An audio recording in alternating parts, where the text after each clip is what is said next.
यो देखिरहेको दृश्य छ नि कहाँको हो थाहा छ?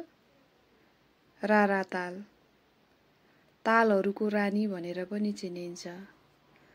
मलाई घोडा दौडाउन एकदमै रमाइलो लाग्छ।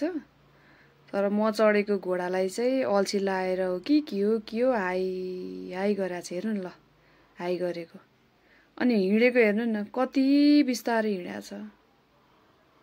हेर्नु त त्यो पछाडि राराताल यस्तो सफा छ पानी है।